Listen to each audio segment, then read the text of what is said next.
warahmatullahi wabarakatuh. Selamat pagi anak-anakku kelas 4. Bagaimana kabar kalian? Bu Nurul berharap kalian semua sehat walafiat ya. Pada pagi hari ini, kita akan melanjutkan pembelajaran kita.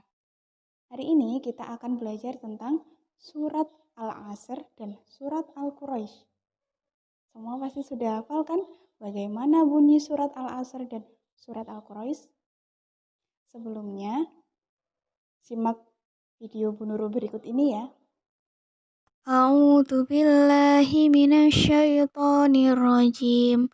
Bismillahirrahmanirrahim. Wal 'asr. Innal insana lafi khusr. Illal ladzina amanu wa 'amilus solihati wa tawassaw bil haqqi wa tawassaw bis sabr.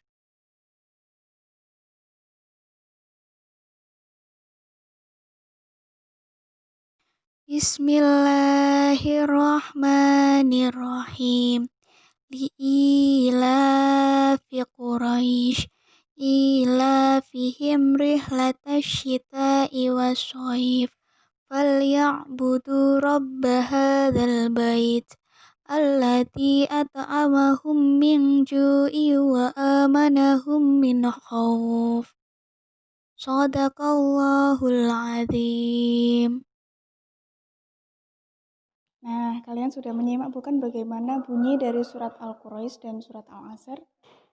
Yang pertama, Bu Nurul akan membahas kandungan dari surat Al-Asr. Surat Al-Asr adalah surat yang ke-103 pada Al-Quran. Dan surat ini termasuk golongan surat Makkiyah. Apa itu Makkiyah? Makkiyah adalah surat yang diturunkan sebelum Nabi hijrah ke Madinah atau ketika Nabi Muhammad berada di Mekah. Maka dari itu disebut dengan surat Makkiyah. Surat Al-Asr memiliki arti demi masa. Surat Al-Asr ini menjelaskan betapa pentingnya waktu. Waktu yang kita punyai harus digunakan dengan baik supaya kita tidak menjadi orang yang merugi dan kita menjadi orang yang beruntung. Yang termasuk orang-orang yang beruntung sendiri itu adalah yang pertama, orang yang beriman, yang kedua, orang yang beramal saleh, dan yang ketiga, orang yang saling menasihati dalam hal kebaikan dan kebenaran. Makna dari surat Al-Asr bisa kita pelajari karena di dalam Al-Quran sudah dijelaskan secara rinci mengenai hal tersebut. Alangkah baiknya sebagai orang yang beriman dan bertakwa, sebaiknya kita mempelajari dan mengamalkannya. Surat Al-Asr ialah surat yang ada di dalam Al-Quran yang sudah banyak dihafalkan oleh berbagai kaum muslimin dengan alasan karena ayatnya yang pertama pendek, yang kedua simple, dan juga sangat mudah untuk dihafalkan. Bukankah begitu? Di dalam surat Al-Asr terdapat pesan tersirat mengenai membebaskan diri dari hal-hal yang merugikan. Tapi sayangnya, mengenai arti yang tersirat di dalam surat ini sangatlah sedikit di antara kaum muslimin yang bisa mendapatkan makna serta memahami dengan baik. Walaupun surat ini termasuk dalam surat pendek, namun ternyata mempunyai makna yang terkandung sangat dalam. Yang pertama, perintah agar berilmu.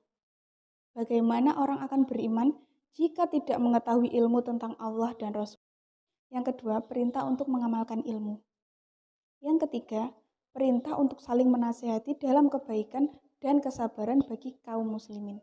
Yang keempat, kemenangan untuk kaum yang beriman dan kerugian bagi kaum yang kafir. Sesungguhnya, tujuan dari ilmu adalah amalan. Orang yang berilmu atau pintar adalah orang yang mengamalkan ilmunya.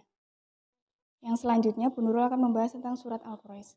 Surat Al-Quraisy adalah surat yang ke-106 di dalam Al-Quran dan termasuk dalam golongan surat Makkiyah.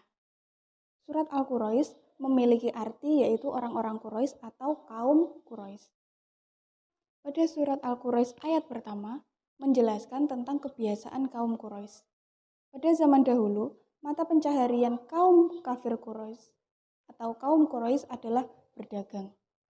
Kota Mekah sendiri berada di antara dua negara yang menjadi pusat perdagangan, yaitu Syam dan yang kedua adalah Yaman.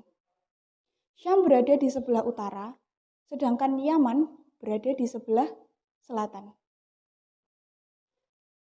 Negeri Syam atau yang sekarang dikenal dengan negara Suriah merupakan pintu perniagaan atau pintu perdagangan menuju ke arah Laut Tengah dan negeri-negeri sebelah barat Yaman yang membuka jalan dagang ke negeri-negeri sebelah timur sampai ke Hindia dan Tiongkok.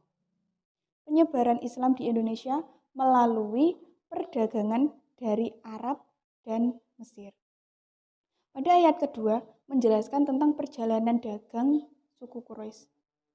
Pada musim dingin, suku Quraisy melakukan perjalanan ke negeri Yaman. Sedangkan pada musim panas, mereka berdagang ke negeri Syam atau Suriah. Jalur perdagangan musim dingin yakni yang pertama mereka melewati Mekah, menuju Taif, menuju Asir, dan terakhir adalah menuju Sari atau Yaman. Sedangkan jalur perdagangan musim panas terdiri dari dua jalur. Yang pertama Mekah menuju Madinah, kemudian ke Damaskus. Dan yang kedua dari Mekah ke Humain, ke Badar, dan terakhir ke Ma'an. Nabi Muhammad pada umur 12 tahun sudah ikut berdagang ke negeri Syam. Hal itu menunjukkan bagaimana kuatnya jiwa berdagang pada suku Quraisy. Suku Quraisy memperoleh rezeki dari Allah guna mencukupi semua kebutuhannya.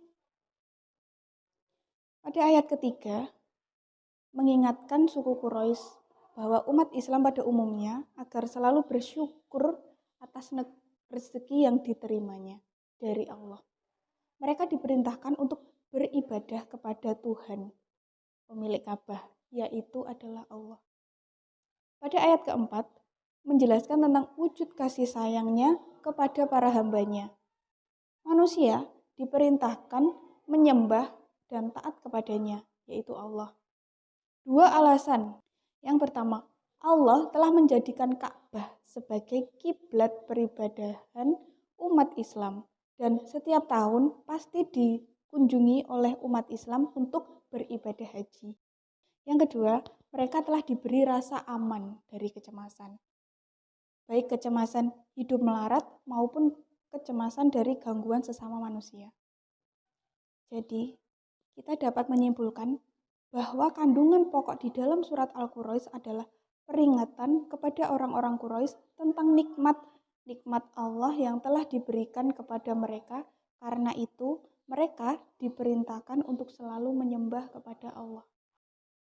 Untuk hari ini, cukup sampai di sini ya materi yang Bu Nurul berikan. Semoga kalian bisa memahami apa yang baru saja Bu Nurul sampaikan. Jika ada kurang lebihnya, Bu Nurul mohon maaf. Wassalamualaikum warahmatullahi wabarakatuh. Sampai bertemu lagi di video selanjutnya ya.